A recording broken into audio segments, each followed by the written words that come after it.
नहीं, एक तो नई ऊर्जा के साथ राहुल गांधी जी ने जिन मुद्दों को, देश की सुरक्षा, देश के संविधान की रक्षा और देश के 140 करोड़ लोगों के अधिकार की रक्षा के लिए जो एक सच्चाई देश की जनता के सामने लाया गया है, और हम लगातार देख रहे हैं कि लंबे समय से पहले जुमलेबाजियों के नाम पर और फिर पुलवामा के बाद एक थका हुआ, हारा हुआ इंसान जो सबको दिख रहा है, चाहे वो सिंदूर में हारा हो, चाहे पुलवामा में, वो किस तरीके से इस देश के आत्मा पर हमला कर चुके हैं। एक तरफ चुनाव आयोग को बिल्कुल रावण और दानव की तरह बैठा था, और ये जनता के वोट से अब प्रधानमंत्री नहीं है, ये चोरी के वोट से,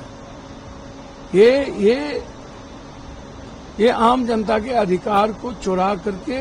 इन्होंने वोट डाला। जो सवाल, जो मुद्दे राहुल जी ने उठाए कि एक रूम में 80, उसके बाद फर्स्ट वोटर जो 6 फॉर्म है उसका ही नाम अंकित होगा, और वहां पर 74, 75, 80 साल के लोगों का नाम है, और वो वोट डाल कौन रहा है, वो भी नाम वोट कौन डाल रहा है। दूसरी तरफ एक व्यक्ति 10 जगह वोट डाल रहा है, फॉर्म में फोटो है ही नहीं किसी में लोगों का, और चौथी तरफ आप कह रहे हैं कि 5:30 बजे के बाद 1 करोड़ लोगों ने वोट डाला। हमारे नेता आपसे पूछ रहे कि वो वोटर हैं कहाँ, हमें वोटर लिस्ट दो, हमें डिजिटल दो, हमें बताओ कि 5:30 बजे के बाद किन किन लोगों ने वोट डाला। वो आप कह रहे हैं नए वोटर ने वोट डाला, तो आप कह रहे हो कि सीसीटीवी अमिट हो गया, खत्म हो गया, वोटर लिस्ट देने को तैयार नहीं हो। दूसरी तरफ आप कह दो कि 65 लाख वोट कटे हैं, तो मैं कानूनी बाध्य नहीं हूं कि मैं आपको बताऊं किसके वोट कटे हैं।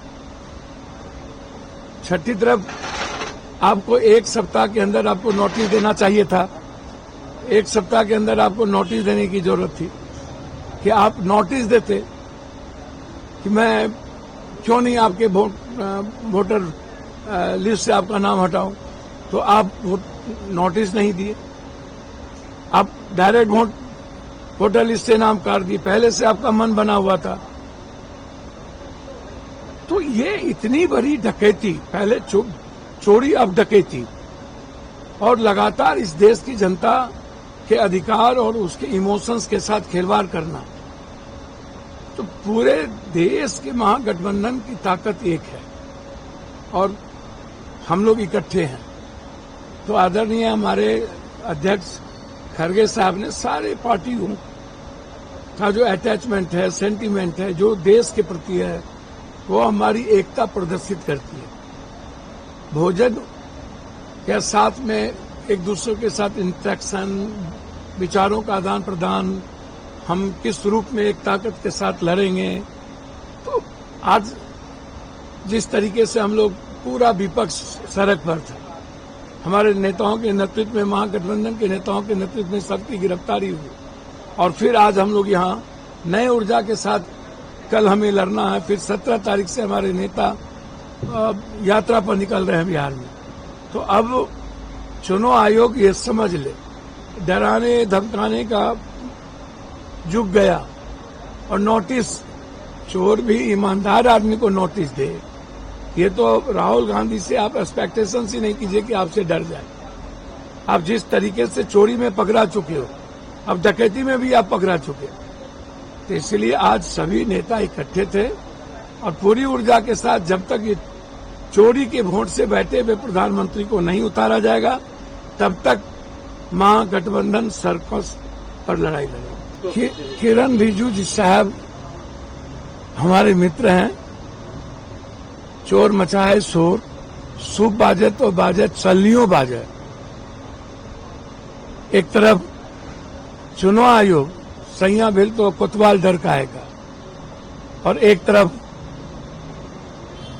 चोरी और डकैती करने के बाद प्रवक्ता किरण रिजिजू साहब जैसे लोगों के बारे में हम इतने कहेंगे जो मणिपुर जैसे स्टेट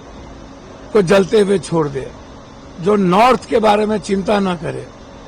और जो अपने घर में पैदा लेकर अपनी घर की रक्षा न करे, उससे बड़ा कमजोर और कायर कोई इंसान हो ही नहीं सकता, और ऐसे लोगों का जवाब नहीं देना चाहिए। भैया, संविधान को कौन नहीं मानता? ये तो पुलवामा के आरडीएक्स का और पुलवामा के लोगों को सजा नहीं मिली, और खुद ही अमित भाई ने कहा कि जुमलेबाजी है, और लगातार एनआरसी, लगातार किसानों के साथ मजाक, सुप्रीम कोर्ट ने जो बात कही नरेंद्र भाई मोदी जी की सरकार के बारे में, ये सारी चीजें सामने हैं। संविधान को खत्म करने वाली ये सरकार, इसको जनता सबक सिखा चुकी थी। आज देश के प्रधानमंत्री राहुल गांधी जी होते, लेकिन जिस तरीके से इन्होंने चोरी करके प्रधानमंत्री की कुर्सी पर बैठा और लगातार संविधान की धज्जियां उड़ा रहे हैं, तो ये दुनिया को पता है कि संविधान को खत्म करने की साजिश किसकी थी।